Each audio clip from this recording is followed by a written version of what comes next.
所以未来我要鼓励学校办理各式教育实验方案，实施双语、科技、人文的教育。双语教育目前也在各个学校，台北市也是数量应该是全国领先。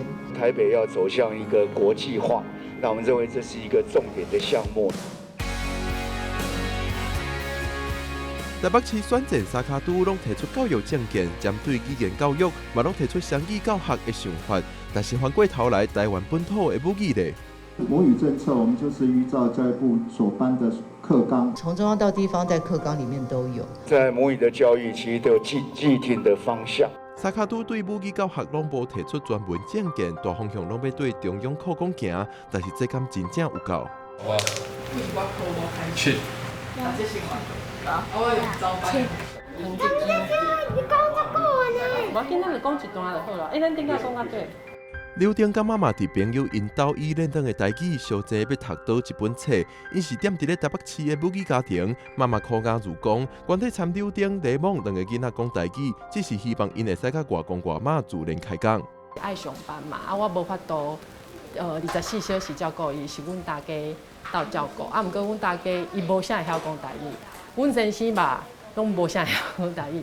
像我发现讲，伊的台语伊会听有，毋过伊无输出。自迄阵开始改做全台语家庭。邝家如全家全台语到今已经7档左右，伫5档前也招其他的母语家庭做阵拍拼，但是伊发现自囡仔上国校啊，状况就开始改变。伊会习惯找妹妹用华语抬杠佚佗，伊听到我咧叫妹妹爱安尼嗲一声的时候，伊家己无想要换，而且伊会足无欢喜。邝家如理解，因为环境囡仔会想要讲华语，但是也感觉若囡仔放煞台语是真无彩，而且伊认为若选择放弃，伫社会独尊华语的状况之下，就永远救袂倒来啊！伊甲台语路团体拢希望学校会使提供更加好的母语环境。这个法令通过，我就是追求多元的文化，就是用这个语言来做教学，去学数学，去学地理，学科学。朋友伊住爱山呢啊，吼，伊就讲，会当选无共语言的学校。我嘛开始思考讲，啊，像阮台湾无，像咱干有华语这个学校。台语路指出，不管是全台语专班，也是母语比例较低的母语浸水式教学班，法律上拢会使做。但是目前台北市拢无学校施行，其中一个原因是卡伫咧常态编班制度。意思就算有全母语专班，囡仔也无法度自由选择到迄个班级上课。市长是不是可以表达一下对于我们整个台语教学的这方面的支持？不，台语教学是一定有，本土语言就有，但是你是要所有的课都用台语教。这是一个未来的方向。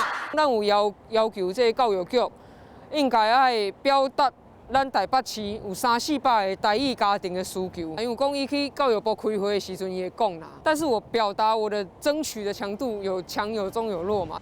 台语班议题需要地方政府参中央讨论，地方政府态度也真关键。现今台北市长郭文哲针对母语专班也是母语浸水式教学班，并无明确表达支持。